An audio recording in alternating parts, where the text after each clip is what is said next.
Bonjour à tous, toujours plus fort, c'est Goldude pour la critique de l'Avent, 8 décembre, pour le 16e Decrypted Caractère. Ouais.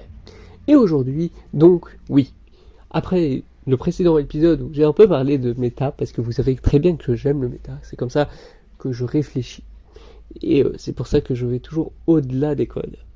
C'est pour ça qu'il ne faut pas confondre à me dire oui, tu dis des trucs hors propos. Non, je dis des trucs hors de propos, dans le sens, c'est beaucoup plus loin. Mes interprétations sont tellement plus folles. Mes interprétations théoriques. Mais bref, du coup, j'allais dire la semaine dernière. Non, la semaine dernière, j'ai commencé cette grande aventure avec vous. Non, ici, je vais plutôt vous parler de ce que j'ai fait, hier. Oui, je vous ai fait un spin-off, un Decrypted sur, Super Flame, Jev, et même l'ami Super Canard. Et donc, dans les retranscriptions, Jev n'en ayant pas, Super Flame ayant l'omniscient, étant un idéal, ce qui était le truc le plus beau, et comme petit avant-goût avec l'inspecteur Funk. Voilà, tout simplement. Mais bref, du coup, avec tout ça, où est-ce que je veux en venir? C'est donc ici, je vais vous parler encore de deux personnages qui sont très fortement liés grâce à la deuxième histoire. Je sais pas ce qui s'est passé. Ça doit être l'anomalie qui fait un peu plus n'importe quoi. Hivernal. Encore une fois, hivernal. Pas magique. Stop. Et donc, ces deux personnages sont Philippe Tassier et Oswald.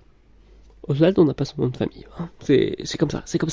On n'a pas tous un nom de famille, on ne sait pas tous. Voilà. Je vous ai donné mon prénom hier, je ne vous ai pas donné mon nom de famille, point barre. C'est tout, parce qu'on ne donne pas le nom de famille comme ça. Mais bref.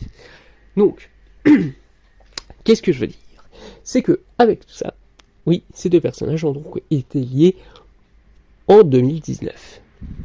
À cause d'un bâton. Donc, encore une fois, on reste dans de la fiction. N'oubliez pas, j'en ai pas parlé de ce bâton parce qu'il apparaît juste pour ça, et que justement j'en parle maintenant, mais voilà, c'est de la fiction. Et donc, Philippe Tassier est veuf, et tout plein d'autres problèmes qui peuvent le rapprocher d'Alias. Et c'est pour ça qu'ils se connaissent même dans le passé avec ça, justement. Mais bon, pour Oswald, c'est juste un ancien d'Okipa, et même l'ancien propriétaire de porte de celle qui a appartenu à Andrew Bennett. Et oui, ça sera l'épisode final, hein, je vous tease des trucs, hein, c'est fou, hein.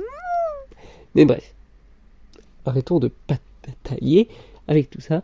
Mais donc, oui. Quel est donc le truc intéressant?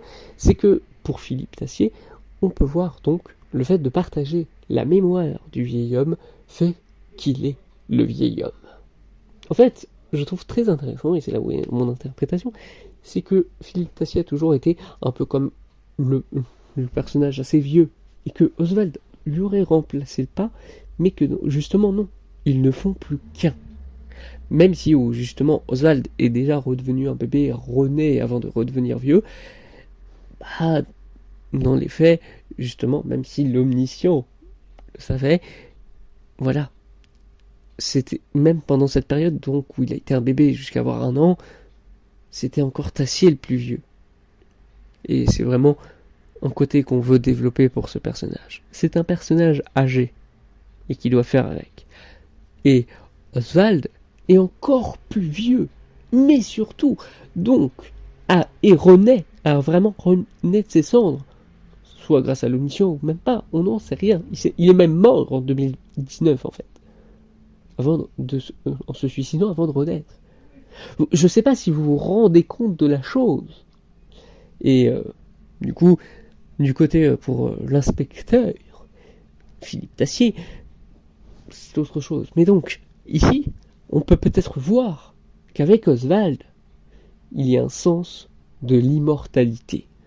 Et j'ai peut-être ma petite idée par rapport à cette immortalité. En effet, je pense que